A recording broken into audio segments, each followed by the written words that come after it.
Today we're going to learn about two new themes in English pronunciation: thought groups and emphasis.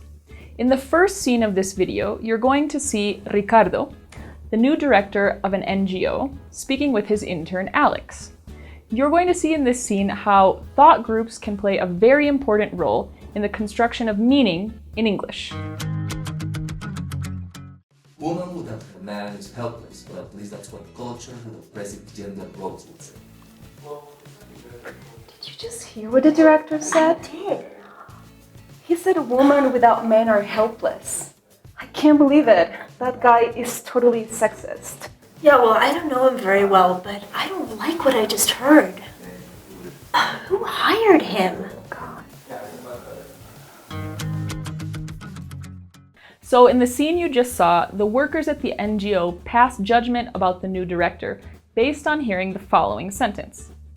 Woman without her man is helpless. But they didn't have the whole story. Now we're going to go inside the office, behind the closed doors, to see what Ricardo and his intern Alex were really talking about. Woman without her man is helpless, or at least that's what cultures with oppressive gender roles would say. Well, it's hard to judge other cultures, but I think most of us today do agree on what constitutes sexism. Exactly, and that is precisely what our organization is trying to combat. Sexism as a barrier to human rights. Now that you have a little more context, you can see what went wrong in the communication here. Because of the way the pauses were made in the sentence, a particular meaning was conveyed. We're going to call the placement of these pauses and the way they group the phrases in a sentence thought groups. So as you can see, changing the pauses in a sentence can change the thought groups, which can change the meaning. Now I want you to listen again to the same sentence that the director said, but with different thought groups. Let's see if you can notice how changing the thought groups changes the meanings. How many thought groups are in this phrase? Woman. Without her, man is helpless. And what is the difference in meaning from what the director said? Woman. Without her, man is helpless. Woman without her man is helpless. Men are helpless without women. A woman cannot survive without the help of a man. Let's do one quick exercise to wrap up our segment on thought groups. Where would you put a pause in the following sentence? And how would that sentence's meaning change without a pause at all?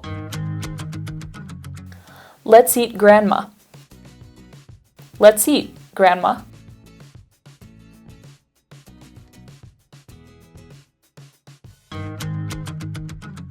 Now, see if you can predict where the thought groups will go in the first few sentences from the famous speech by Malala Yousafzai, winner of the Nobel Prize for her advocacy for universal education.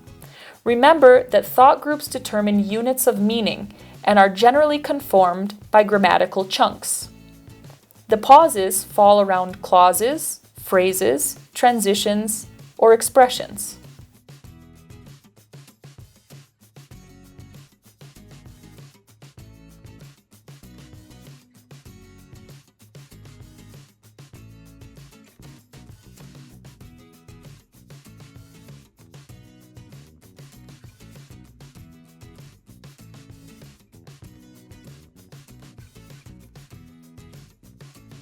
Thousands of people have been killed by the terrorists, and millions have been injured. I'm just one of them. So here I stand, one girl among many.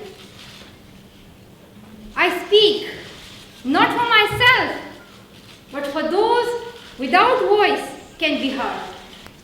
They thought that the bullet would silence us, but they failed.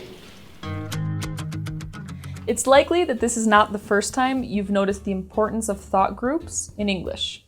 And clearly, thought groups play an important role in constructing meaning. But that's not all. We're going to look at another concept in which thought groups have an important role. That concept is called emphasis.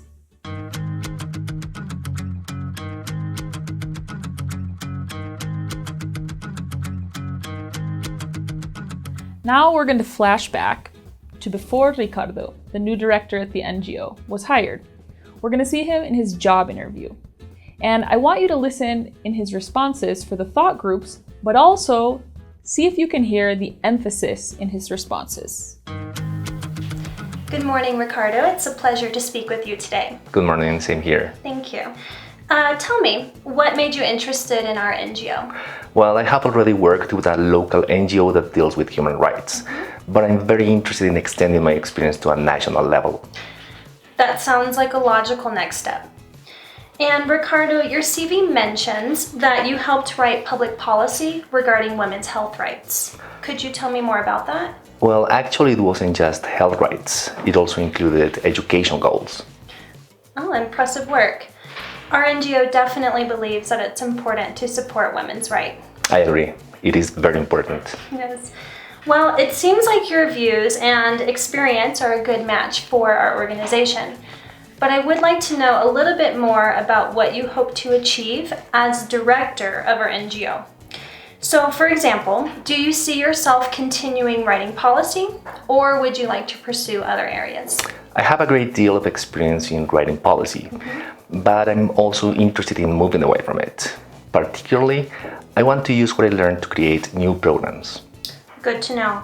Okay, once again, thank you very much, and we'll be getting back to you next week. Thanks for the opportunity. Of course. As you can see, emphasis is an important tool to highlight key information when we speak. It works, in fact, kind of like a highlighter does. You can identify emphasis in a phrase by noticing which word or words get the biggest change in pitch and intensity. But coming back to our first theme, what is the relationship between this new idea, emphasis, and the first idea we talked about, thought groups?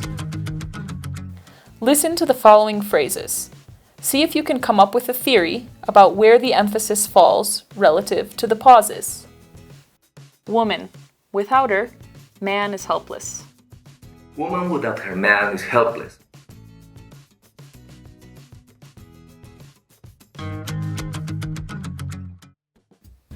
So if you guessed that the emphasis falls at the end of thought groups, you're correct. You will also notice that the words that get emphasis in a sentence tend to be what we call content words. These are nouns, verbs, adjectives, and adverbs, those words that carry important meanings in a sentence, and not so much on words that we call function words, like prepositions and articles and auxiliary verbs.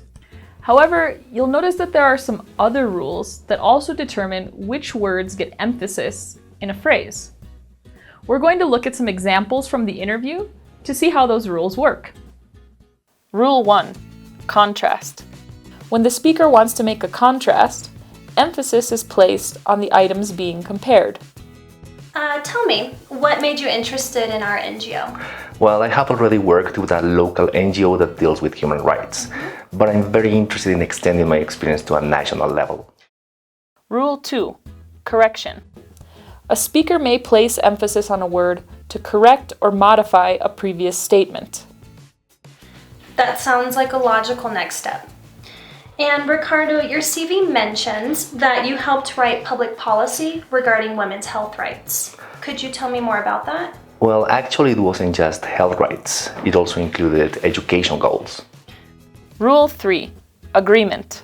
Speakers place emphasis on words when they agree or feel strongly about something. Note, often, when the speaker shows agreement, a function word like is or do will get the emphasis. Oh, impressive work. Our NGO definitely believes that it's important to support women's rights. I agree. It is very important. Yes. Rule 4. New information. After a conversation or speech begins, the new information in the sentence receives emphasis. Well, it seems like your views and experience are a good match for our organization. But I would like to know a little bit more about what you hope to achieve as director of our NGO. So, for example, do you see yourself continuing writing policy, or would you like to pursue other areas? I have a great deal of experience in writing policy, but I'm also interested in moving away from it. Particularly, I want to use what I learned to create new programs. Note: where the thought groups and emphasis fall often depend on the speaker's intention. The emphasis may not always be at the end of the phrase, and pauses may be more or less frequent depending on the type of speech.